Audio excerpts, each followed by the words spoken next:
여러분 안녕하십니까. 산림기술사 공부 모임입니다. 산림기술사 공부를 이제 하시는 분들이 그 공부를 하다 보면은 5급 공채, 산림 분야 산림자원 5급 공채 시험 문제하고 굉장히 유사합니다.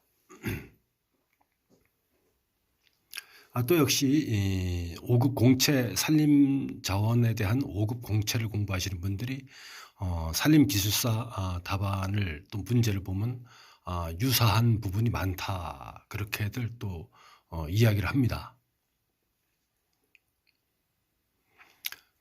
저 역시 또 산림기술사 답안을 만들다 보면은 산림 5급 공채의 답안을 이렇게 답안지를 보면서 굉장히 유사하다, 답안에 구성하는 그런 서술하는 방식, 또 문제 이런 것들이 많이 유사하다 합니다. 단지 차이점은 이제 5급 공채는 학술, 논문 이런 것이 많이 바탕이 되고요.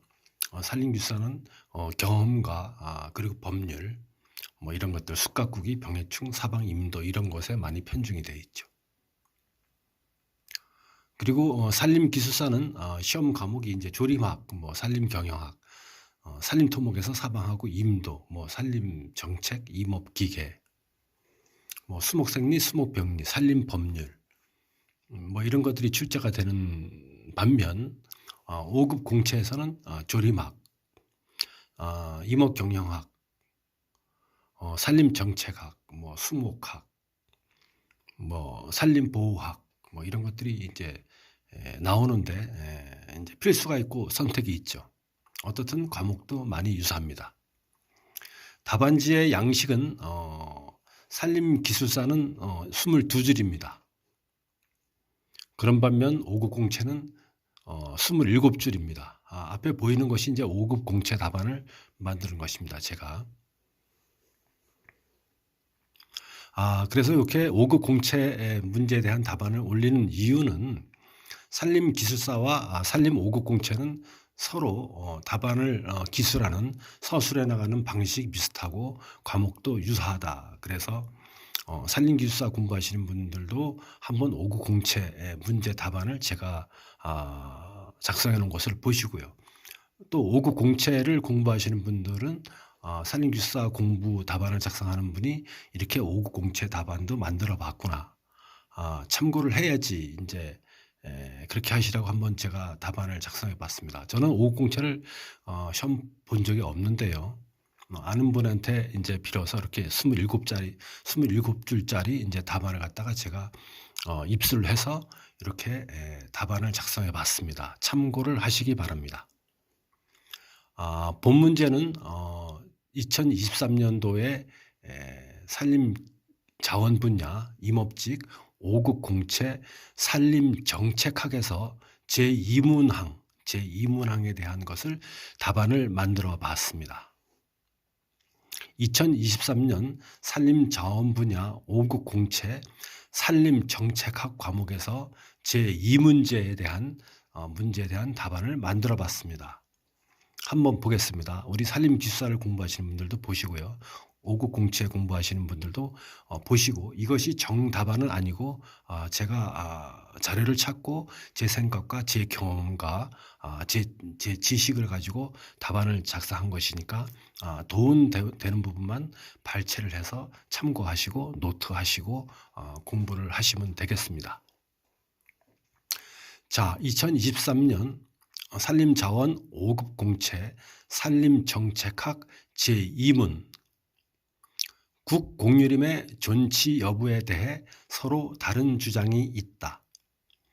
다음 물음에 답하시오. 총 20점. 첫 번째 물어본 것입니다. 1. 산림을 공적 소유로 관리해야 하는 이유를 기술하시오. 10점입니다. 그리고 두 번째가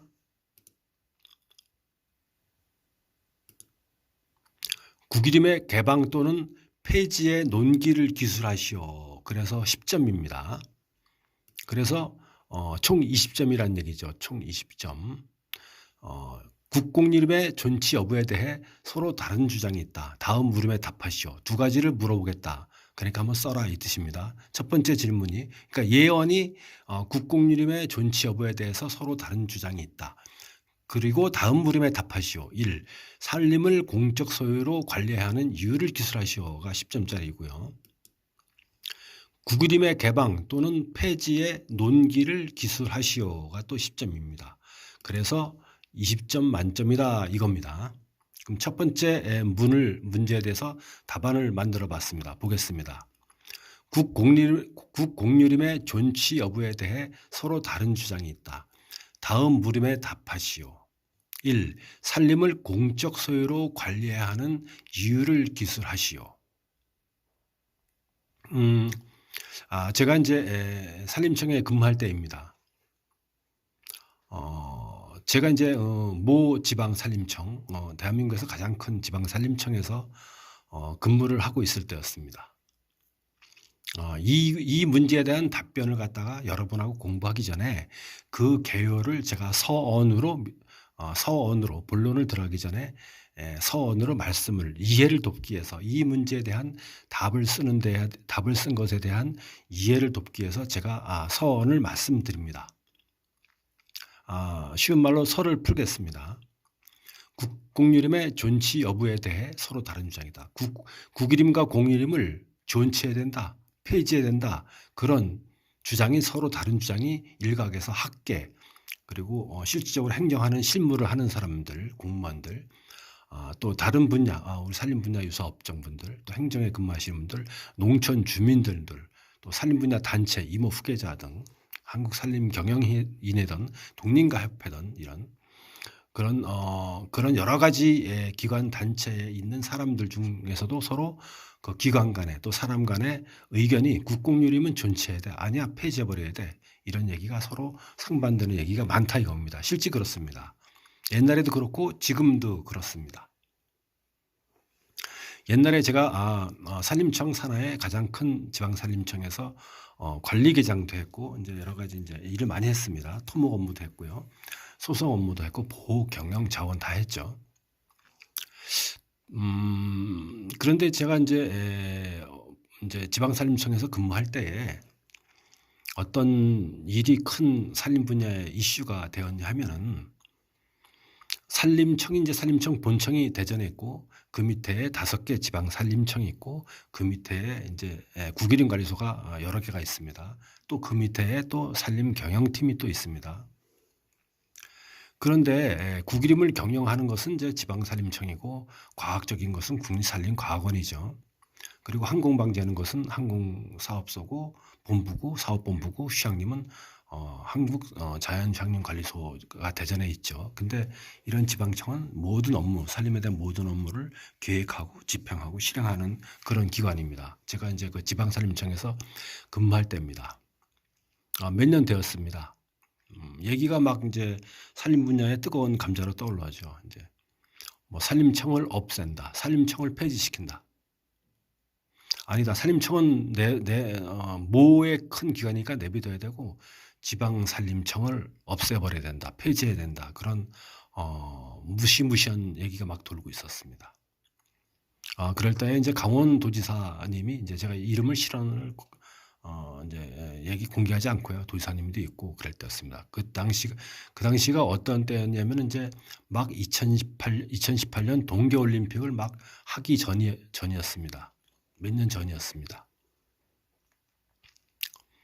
그런데 그 이제 2018년 동계올림픽은 평창에서 주로 많은 경기를 하죠. 횡계 쪽에서 그리고 봉평 쪽에서 이제 뭐 많이 하죠. 이제 피닉스 파크, 횡계에 있는 또 뭐 스키 경기장 뭐 이런 데서 많이 하죠. 그리고 강릉에서는 이제 빙상 경기도 하고 정선군 부평면 수감리 가리왕산 지역에는 스키 할강장을 갖다가 하겠다고 했습니다.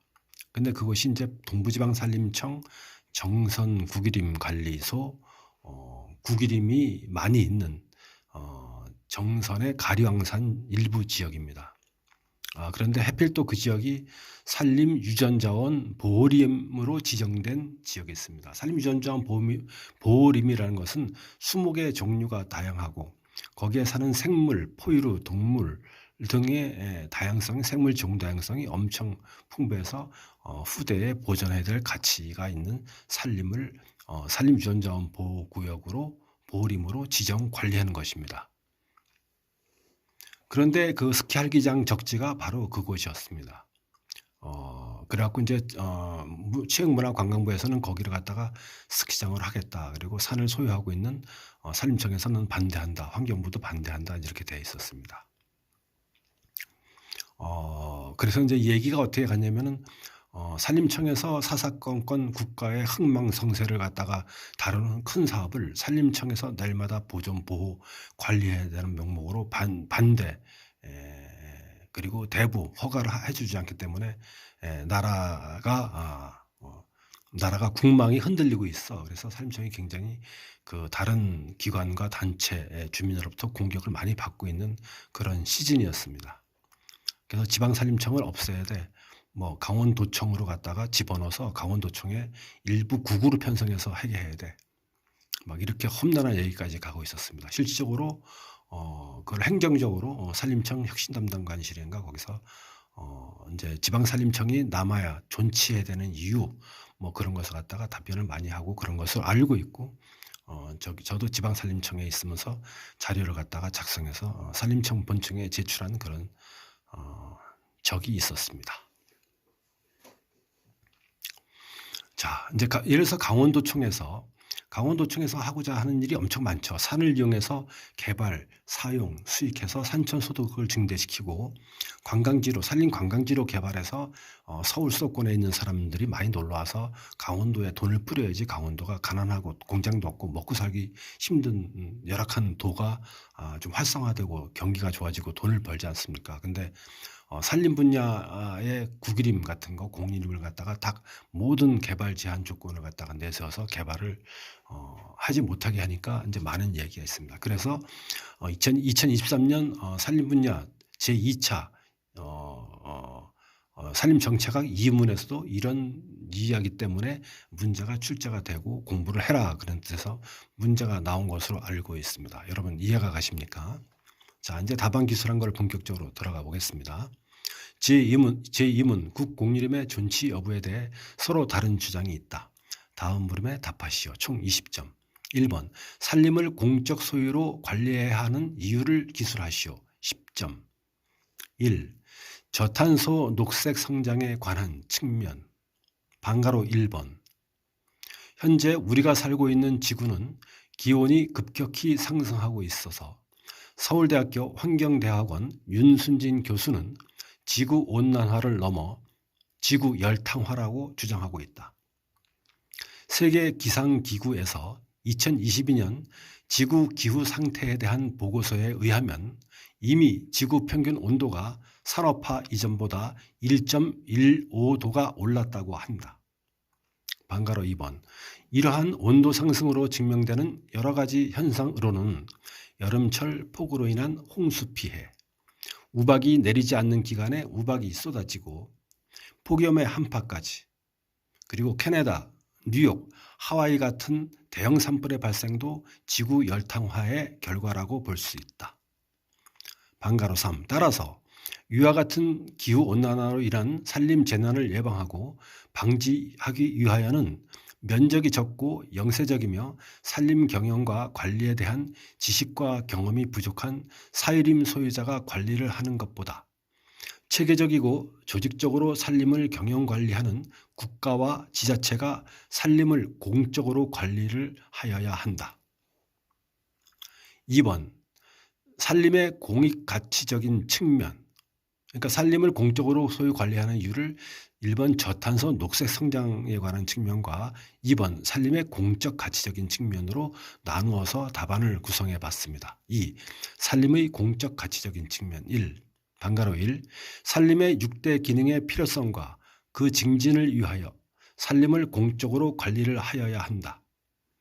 전국적으로 200만 헥타르에 이르는 우리나라 국공유림을 산림의 위치, 입지 조건, 활용 방향, 사회 경제적 여건 등에 따라 목재 생산림, 수원 함양림, 산지 재해 방지림, 자연환경 보전림, 산림 휴양림, 생활환경 보전림 등 6개 기능으로 구분하여 국가와 지자체에서 공적으로 경영 관리를 하여야 산림 경영의 원칙에 적합한 인간과 자연이 공존하는 관리를 할 수 있다. 두 번째 물어본 것입니다. 2. 국유림의 개방 또는 폐지의 논기를 기술하시오. 10점입니다. 원래 본 문제가 반가로 2번 이런 식으로 구성이 되었기 때문에 번호 체계를 그 다음에 답안 작성은 저희가 산림기술사에서 작성하는 1번 반가로 1 그리고 소가로 1 이런 식으로 그리고 둥글뱅이 괄호 번호 1 이런 식으로 구성을 했으니까 여러분들 참조하시고 여러분들이 답안을 기술하실 때는 자유스럽게 번호 체계를 매기시면 되겠습니다. 자, 국유림의 개방 또는 폐지의 논기를 기술하시오. 국유림을 개방해야 되겠느냐 폐지해야 되느냐 그런 것을 여러분들이 논리적으로 기술해라 이겁니다. 자, 제가 만드는 답안입니다. 객관적인 부분이니까 여러분들 참고만 하십시오. 1. 국민의 권리와 행복지수 증대를 위한 개방. 반가로 1.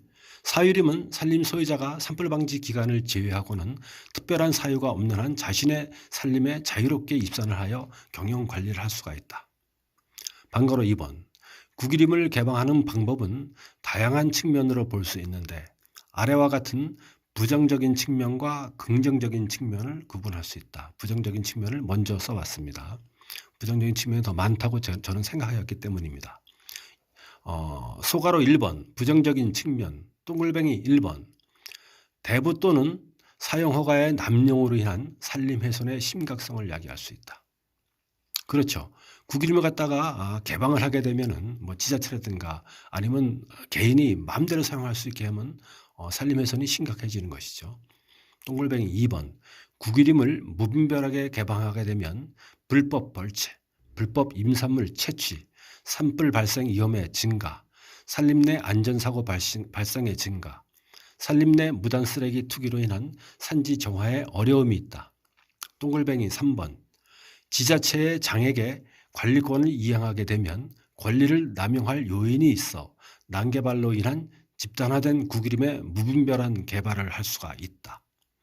똥글뱅이 4번 토지의 사유가 당위성이 있는가 하는 점에 대한 논란 그리고 토지로부터 얻은 불로소득의 사적 귀속으로 인한 빈부격차의 심화 토지의 적정한 개발 저해 문제가 있다. 사유림을 만약에 갖고 있다. 또 국유림을 갖다가 개방했다. 그러면 똑똑한 사람, 지식 있는 사람, 또 만약에 빽이 있는 사람, 또 소유림을 갖다 많이 갖고 있는데 개발을 막 하게 되면 이런 사람들은 돈을 엄청 벌겠죠. 없는 사람은 또 없는 것이고요. 이런 여러 가지 빈부격차 등 문제가 심각할 수 있습니다. 자, 그러면 이제 2번, 소가라 2번 긍정적인 측면은 어떤 것이 있을까? 국유림을 개방하면. 국유림을 개방하면 산림을 이용한 산촌소득의 증대는 기대가 됩니다. 자유로우니까요. 자유로운 아이디어로 자유로운 발상으로 하게 되니까 산촌소득은 증대가 됩니다. 똥글뱅이 2번 국공유림의 교환, 대부 등이 자유로워 각종 공모사업, 지원사업이 활발해져 산림 일자리 창출에 기대할 수가 있죠. 기여할 수 있죠. 똥글뱅이 3번 보안림의 지정 해제의 제한이 유리하여 산림 개발이 다양하게 이루어지죠. 만약에 양평, 남한강, 북한강 지역, 팔당 지역 이쪽에 수원, 함양, 보안림 뭐 이런 것들을 갖다가 지정하고 또 해제하고 보안림으로 지정된 데를 해제하고 뭐 그런 데다가 뭐랄까 로봇 같은 거 막 지어서 할 수가 있지 않습니까? 다양한 산림 개발은 가능한 것이죠. 그러나 물이 지저분해지겠죠. 자, 3페이지 보겠습니다. 2. 국유림의 폐지로 개발 행위와 이익의 창출. 반가로 1. 국공유림의 존치 여부 쟁점 사례. 그럼 어떤 사례가 있겠냐? 사례도 답안으로 한번 기술해 봤습니다. 채점관들이 이해할 수 있도록 이 학생은 이 수험생은 우리가 물어본 이 문제에 대한 것을 이렇게 사례를 통해서 우리를 설득을 시키고 이해를 시키는구나. 그래서 점수를 받을 수 있기 때문에 제가 사례를 들어봤습니다. 이해를 돕겠습니다. 2. 국유림의 폐지로 개발 행위와 이익의 창출. 방가로 1번 국공유림의 존치 여부 쟁점 사례. 소가로 1번 강원도의 경우 2018년 평창 동계올림픽을 개최하면서 정선군 부평면 수감리 일대에 위치한 가리왕산의 스키 한강장을 시설하려고 하는 과정에서 산림청에서는 이 지역이 산림유전자원 보림을 사유로 스키장 시설이 불가능하다고 주장하였음. 그러나 동계올림픽은 범국가적인 차원의 큰 행사로서 동계올림픽이 끝나면 원상복구하는 것을 원칙으로 산림청과 환경부가 스키장 개발을 요건부로 승인하였다. 소가로 2번 올림픽이 끝나고 정선군에서는 산촌소득 증대 등의 이유로 가리왕산 케이블카를 운영하겠다고 하여 지상지표부는 산지사방 사업으로 복원을 하고 공중에는 케이블카를 한시적으로 운영하도록 허가하였다. 소가로 3번 강원도 양양군에서 시설하고자 하는 오색 케이블카도 산림청과 환경부 그리고 양양군이 서로 상호 양보와 보전을 원칙으로 하여 환경은 보전하고 지역 주민들은 산촌 소득을 증대할 수 있는 방안으로 해결을 하고 있다. 이것이 한 10년간 끌어오던 것이 이제 결국은 오색 케이블카를 놓는 거로 이제 환경타산평가 예타평가에서 통과된 것으로 알고 있습니다. 방가로 2번 국유림 경영관리의 효율성. 그림으로 그려도 상관없습니다. 산림기술사시험도 도표, 그래표, 도면, 이해도, 이런 것을 그려도 무방하고 점수를 받는데 유리하지만 5급 공채도 마찬가지란 이야기를 수험생한테도 들었습니다. 그래서 한번 작성을 해봤습니다. 방가로 2번 국유림 경영관리의 효율성. 가운데 이제 국유림의 역할 그래서 이제 세 가지를 그림으로 그려봤습니다. 맨 위에 국토 난개발 방지, 왼쪽에 하단부에 국민 공익의 이익 증대, 오른쪽 하단부에 산촌 소득 증대 이렇게 국유림의 역할을 나눠봤습니다. 그림으로 그려봤습니다. 자, 4쪽입니다. 3. 결론. 이와 같은 갈등이 국유림의 폐지 논란을 야기하는 경우로서 국유림을 경영 관리하는 산림청과 지자체는 산림을 개발하여 지역 자원으로 활용하여 경제 활성화에 기여를 하여야 하며 국가기관과 지자체 간 그리고 국민의 갈등을 원만히 해결을 하여야 한다. 이렇게 3장하고 약 3분의 1장을 갖다가 작성했습니다. 기술사는 22줄이고 5급 공채는 20줄입니다. 근데 기술사는 22줄을 14쪽을 주는 반면 답안지를 5급 공채는 27줄짜리를 갖다가 10장 10쪽을 줍니다. 그리고 보통 5급 공채 같은 경우에는 10장을 주고 200분을 줍니다. 그리고 4문제를 주니까 어떻게 됩니까? 그저 한 문제당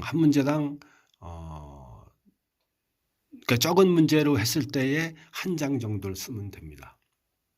그러니까 4개 큰 문제는 하나의 조그만 문제가 2개씩 정도 2-3개 들어가 있으니까 그저 10장을 주게 되면 적은 문제 하나에 1장 정도를 쓰면 됩니다. 근데 이번에는 2장을 쓰면 되는 것인데 제가 3장을 조금 넘게 더 만들어 봤습니다. 산림기술사도 100분에 그저 100분에 1시간씩 이제 써야 되는데 25점 만점짜리를 갖다가 논술해서 써야 되지 않습니까? 근데 이런 5급 공채도 제가 가만히 생각을 해보니까 10장을 갖다가 200분에 오전 내내 쓰는 것이 상당히 손목도 아프고 또 자기가 아는 것을 갖다가 가져다가 답안에다가 이렇게 작성해 나가는 것이 보통 어려운 것이 아닌 것 같습니다.